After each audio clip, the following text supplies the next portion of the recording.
Bienvenue sur PokerStrategy.com, votre école professionnelle de poker. Dans cette vidéo, vous allez découvrir les bases du jeu en tournoi. Avec l'apparition des plateformes de poker en ligne, on a vu émerger une nouvelle génération de joueurs.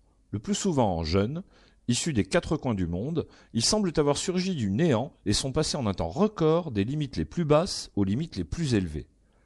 Ils ont réussi en l'espace de 2 ou 3 ans ce que par le passé, d'autres mettaient la moitié d'une vie à réaliser. De tels parcours, rendus possibles par la disponibilité du poker en ligne 24 heures sur 24, requièrent également de nouvelles qualités de la part des joueurs.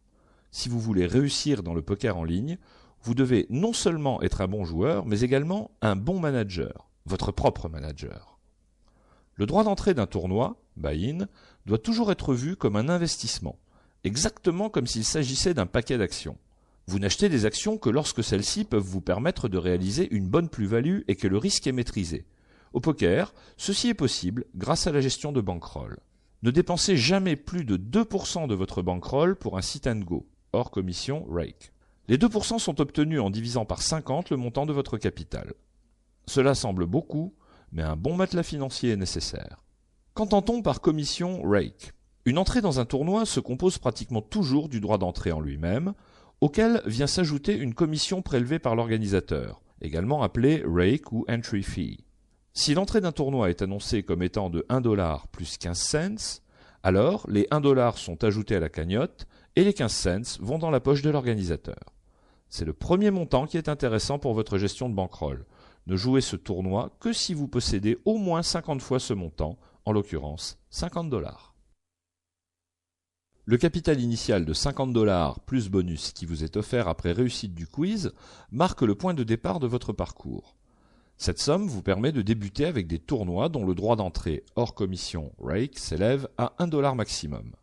En suivant ces indications simples, vous pouvez organiser vous-même vos montées dans les limites ainsi que les éventuelles descentes. Il arrive en effet à intervalles relativement réguliers de finir plusieurs tournois de suite sans le moindre gain. Vous devez alors être capable de redescendre d'un niveau afin de reprendre des forces. Comme on le dit souvent, it's one big session. Ne vous focalisez jamais sur les résultats d'une journée. Il y a tout simplement des jours où tout va de travers. Si le fait de redescendre de limite vous pose problème, alors adoptez une gestion de bankroll plus stricte, en convertissant par exemple la règle des 2% en règle des 1%. Il est tout à fait normal de devoir redescendre parfois à la limite inférieure. On ne peut pas toujours gagner. Vous devez voir votre parcours comme une grande partie de poker. Vous ne pouvez pas toujours progresser vers l'avant, vous subissez également parfois des revers. Mais si vous vous montrez alors suffisamment souple en étant capable de passer à la limite inférieure, alors sur le long terme, vous serez forcément gagnant. Si vous passez en dessous d'un des seuils mentionnés plus haut, alors passez à la limite inférieure et rassemblez vos forces pour repartir de plus belle. Si vous restez à votre limite actuelle, le fait de perdre une partie toujours plus importante de votre capital ne produira que frustration et colère. Vous ne pouvez pas toujours gagner. Faites-vous simplement à l'idée que cela fait partie du jeu. Représentez-vous un sit and go comme une partie d'échecs. Une partie d'échecs comporte 3 phases, l'ouverture, le milieu de partie et la finale.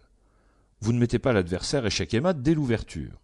Vous vous efforcez plutôt de préparer le milieu de partie, au cours duquel vous disposez ensuite vos pièces de telle sorte à pouvoir obtenir un éventuel mat lors de la finale. Un sit and go se compose également de 3 phases. Celles-ci sont définies à partir du niveau des blinds, ou plus précisément à partir des profondeurs de tapis comparées aux blinds. Votre stratégie évolue au fur et à mesure que les blinds augmentent. Le début du tournoi, ou phase initiale, vous avez plus de 24 big blinds. Lorsque les blinds sont encore faibles, vous vous trouvez dans la phase 1 de votre stratégie, au cours de laquelle vous ne prenez aucun risque inutile et attendez patiemment de bonnes cartes.